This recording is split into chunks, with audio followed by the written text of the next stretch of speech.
Hello friends, इस video में मैं आपसे शेयर करने वाली हूँ न्यू एजुकेशन पॉलिसी 2020 के बारे में। इम्पोर्टेंट अनाउंसमेंट जो शायद आपके मिसिंग हो तो वे इस वीडियो में आपके कवर हो जाएंगे। बाकी अगर कोई डाउट रहता है तो आप लोग मुझे कमेंट बॉक्स में लिख सकते हैं। तो इस वीडियो को आप शुरू से लास्ट तक देखिएगा। इस वीडियो में काफ़ी इजी तरीके से मैंने आपको ये NEP जो नेशनल अभी न्यू एजुकेशन पॉलिसी है वो समझाई है, तो आई होप आपको वो समझ में आ जाए। ये पूरी पॉलिसी मैंने खुद पढ़ी है डिटेल में, तब जाकर मैं ये वीडियो आपके सामने बना पा रही हूँ। साथ ही इसमें मैं आपको बताऊँगी कि इस पॉलिसी में बच्चे जो स्कूल में बच्चे जाते हैं छोटे, उन बच्चों पर या फिर टीचर्स पे इस पर क्या इफ़ेक्ट पड़ेगा। क्योंकि नॉर्मल बात है कि अगर बच्चों की कोई न्यू पॉलिसी आई है तो उसको पढ़ाएंगे तो टीचर ही, तो बच्चों के साथ साथ टीचर पे भी काफ़ी ज़्यादा इफ़ेक्ट पड़ने वाला है इस पॉलिसी का। तो वो सब मैं आपको इसमें बताऊंगी, तो आप ये वीडियो बिल्कुल भी स्किप ना करें, इसको पूरा देखिए। तो चलो अब हम स्टार्ट करते हैं न्यू पॉलिसी एजुकेशन पॉलिसी। तो फ्रेंड्स, जैसा कि मैंने आपको बताया था कि इसके बारे में हम काफ़ी अच्छे से जानेंगे, तो शुरू करते हैं। चलिए, 29 जुलाई 2020 में केंद्र सरकार ने राष्ट्रीय शिक्षा नीति 2020 को मंजूरी दी थी। सिर्फ अभी इन्होंने मंजूरी दी थी बस। इसकी जानकारी मोदी जी ने सबसे पहले हमें इसकी जानकारी दी थी, हमारे प्रधानमंत्री मोदी जी ने। कहाँ पे दी थी? ट्विटर पे। तो इसकी जानकारी नरेंद्र मोदी ने ट्विटर द्वारा दी। और प्रेस कॉन्फ्रेंस में इसकी जानकारी हमें ह्यूमन रिसोर्स डेवलपमेंट मिनिस्टर जो हमारे हैं रमेश पोखरियाल, उनके द्वारा दी गई थी। नई शिक्षा नीति में 34 वर्षों पुरानी शिक्षा नीति 1986 का स्थान लेगी। मतलब जो हमारी जो ये नई जो बनी है 2020, इससे पहले ये 1986 में ही बनी थी। मतलब लगा लो आज से 34 वर्ष पुरानी हो चुकी है, अभी ये नई बनी है 2020 में। ये तीसरी शिक्षा नीति है। पहली जो सबसे पहली जो हमारी एजुकेशन की जो पॉलिसी बनी थी वो 1968 में थी, सेकंड 1986 में, और ये थर्ड बनी है जो ये 2020 में। अभी नई शिक्षा नीति के निर्माण के लिए केंद्र सरकार द्वारा जून 2017 में एक समिति का गठन किया गया था, जिसके अध्यक्ष कौन थे? डॉक्टर के कस्तूरीरंगन। इसलिए ये जो समिति जो हुई थी जून 2017 में, इस समिति को ही फिर उन्होंने कस्तूरीरंगन समिति के नाम से बना दिया था। इसके नाम से इस समिति को जाना जाता है। इसके आगे हम जानेंगे कि इन्होंने मतलब जो ये कस्तूरीरंगन जी थे, इन्होंने मई 2019 में नई शिक्षा नीति जो अभी हमारी बनी है का मॉडल तैयार करके केंद्र सरकार को दे दिया था। तो मई 2019 में इन्होंने दे दिया था। तो अब हम इसका अंतर पढ़ेंगे कि इन दोनों में क्या अंतर है। मतलब हमारी पुरानी शिक्षा नीति में कुछ तो ऐसा होगा जो अभी नहीं है, कुछ कमी उस पहले वाली में होगी जो अब की में फुलफिल कर दी गई है। तो जो हमारी पुरानी है जो शिक्षा नीति और जो हमारी नई है, केंद्र सरकार द्वारा शिक्षा के विकास के लिए देश की कुल GDP का 1.8% व्यय किया गया। मतलब जो पहले हमारी जो 1986 की जो नीति थी, इसमें हमारी पूरी देश की GDP का ओनली 1.8% ही एजुकेशन पे खर्च किया गया था। और जो हमारी जो NEP 2020 जो अभी नहीं आई है, तो केंद्र सरकार द्वारा शिक्षा के विकास के लिए देश की कुल GDP का 6% व्यय किया गया। मतलब पहले के अकॉर्डिंग काफ़ी ज़्यादा अभी खर्च किया गया है बच्चों की एजुकेशन के ऊपर। इसके अलावा एक अंतर है जो बहुत ही ज़्यादा बड़ा है और बहुत ही ज़्यादा अच्छा भी है कि पहले स्कूलों में 10+2 शैक्षणिक मॉडल को अपनाया गया था। पहले 10+2 को मानते थे, और अब नाउ स्कूलों में शैक्षणिक मॉडल को 5+3+4 प्रणाली के आधार पर अपनाया जाएगा। मतलब पहले फिर 10+2 था और अब 5+3+3+4 है।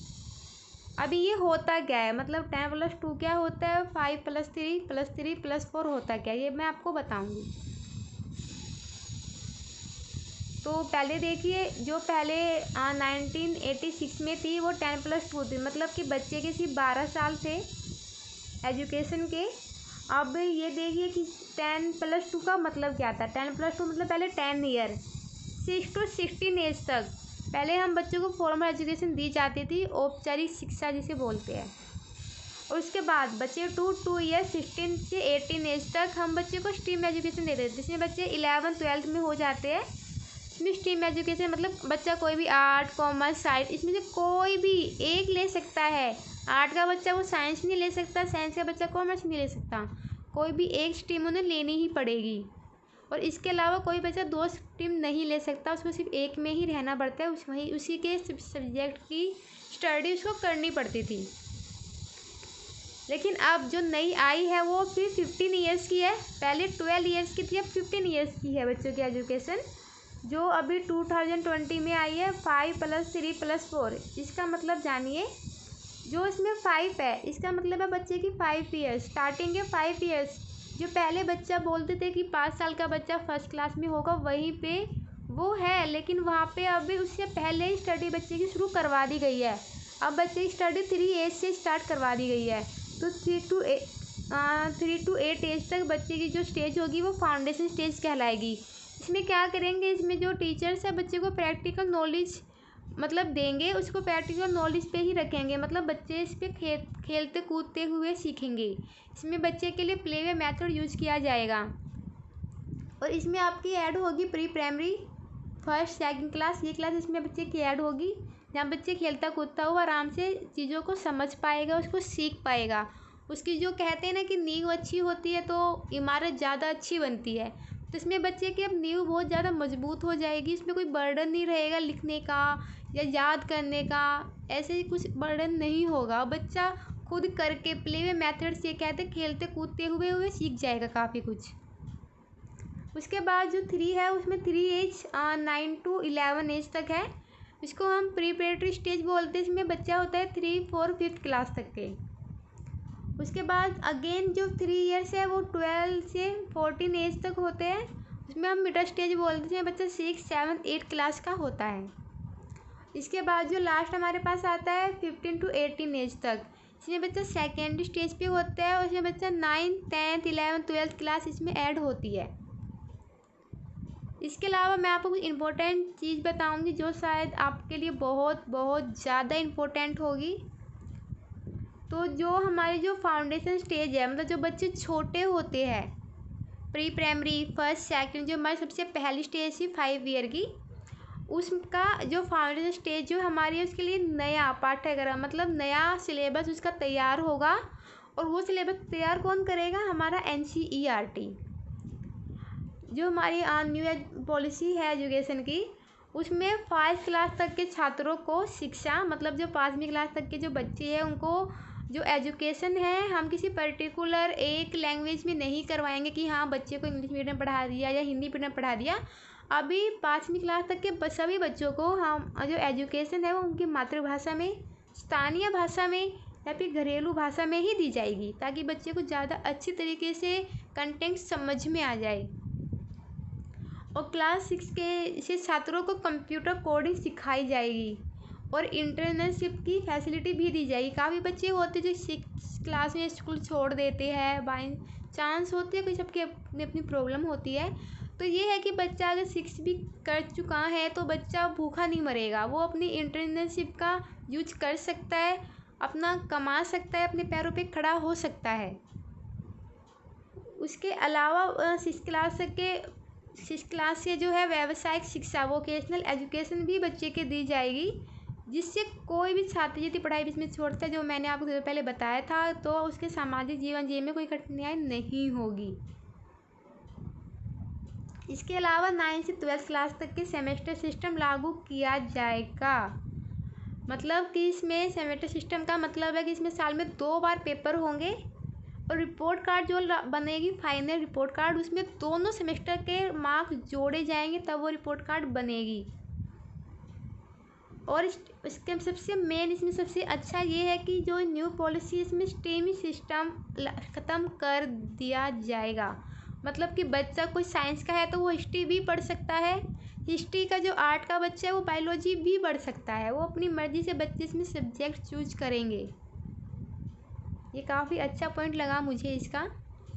और जो इसके बाद हमारे आते हैं स्कूल के बाद कॉलेजेस का, तो ग्रेजुएशन कोर्स जो हमारा मतलब पहले 3 इयर्स का होता था नॉर्मली, तो अब वो 3 से 4 इयर्स का होगा।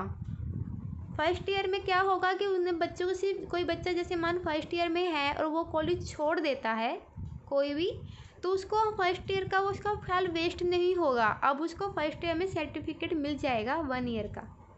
सेकेंड ईयर में कोई बच्चा स्कूल छोड़ देता है, बाई चांस कॉलेज छोड़ दिया किसी बच्चे ने, नहीं कर पाया अपना कंटिन्यू, तो अगर वो सेकेंड ईयर कर लेता है तो उसको डिप्लोमा मिल जाएगा।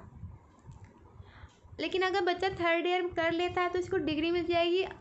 लेकिन अगर साथ साथ अगर बच्चा वही ग्रेजुएशन 4 ईयर करता है तो उसको रिसर्च सर्टिफिकेट प्लस डिग्री दोनों दी जाएगी। जिस सब्जेक्ट में ही बच्चा कर रहा है उसी सब्जेक्ट में उसको रिसर्च सर्टिफिकेट मिलेगा।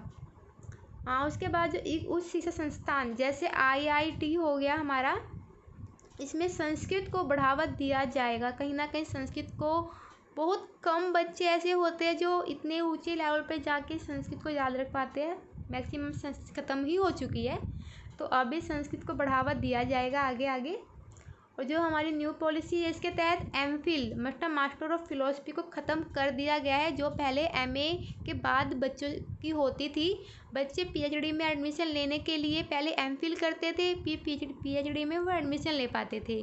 लेकिन अभी MPhil को बिल्कुल ख़त्म कर दिया गया है। अभी आप ये लगा लीजिए कि MA के बाद बच्चे डायरेक्ट MPhil ना करके सीधा PhD में बच्चों का एडमिशन हो जाएगा। और इसके आगे जो MHRD मतलब ministry of human resource development का नया नाम, जो पहले ये था MHRD, अब इसका नया नाम बदल के एजुकेशन मिनिस्ट्री कर दिया गया है। इसके अध्यक्ष भी जो पहले थे वही है रमेश पोखरियाल। और हाँ, ये बात बहुत अच्छी है बच्चों की कि जो बच्चों की रिपोर्ट कार्ड बनेगी, मतलब जो स्कूल के बच्चे होंगे जो रिपोर्ट कार्ड बनेगी वो 360 डिग्री असेसमेंट के आधार पर ही बनेगा। मतलब कि बच्चों के सिर्फ मार्क्स पर ही नहीं होंगे कि हाँ भाई बच्चे के पेपर है, पेपर को देख के उनको मार्क्स दे दिए गए हैं, बल्कि उसके साथ साथ बच्चों का जो मतलब बच्चे क्लास में क्या करते हैं, क्या उनका रिस्पॉन्स होता है, बच्चे सेल्फ असेसमेंट भी करेंगे, खुद का भी करेंगे। उसका जो पीयर ग्रुप है वो भी उसको ऑब्जर्व करके उसका असेसमेंट करेगा। इन सबको आधार बनाकर ही रिपोर्ट कार्ड तैयार किया जाएगा। इसके साथ नेशनल करिकुलम फ्रेमवर्क है टीचर के लिए, जो टीचर के लिए है वो भी नया बनेगा। वो हमारा बनेगा NCERT ही उसे तैयार करेगा। उसके अलावा जो कंटिन्यूअस प्रोफेशनल डेवलपमेंट मतलब CPD, इसमें क्या होगा, इसमें है वो जो इसमें टीचर व प्रिंसिपल दोनों के लिए 50 आवर्स 50 घंटे का प्रोग्राम चलाया जाएगा, जिसमें ऑनलाइन और ऑफलाइन दोनों हो गए ये प्रोग्राम, जिसमें दोनों तरीके से टीचर और प्रिंसिपल को ट्रेनिंग दी जाएगी। नॉर्मल बात है कि अगर पॉलिसी चेंज हो रही है, बच्चों को सिखाना अलग तरीके से सिखाना है बच्चों को, तो टीचर को भी प्रिपेयर करना पड़ेगा कि हाँ भाई बच्चे को किस तरीके से हम सिखाएं, किस तरीके से हम वो पॉलिसी अप्लाई कर सकते हैं। और सब तरीके टीचर्स को प्रिंसिपल को सिखाए जाएंगे, जिससे वो और अच्छा अपना परफॉर्मेंस क्लास में दे पाए, और अच्छा परफॉर्म कर पाए और अच्छे तरीके बच्चों को सिखा पाए। तो ये हमारे कुछ मेन पॉइंट थे, तो जो शायद मैक्सिमम मैंने कवर कर ली है इसमें पॉलिसी।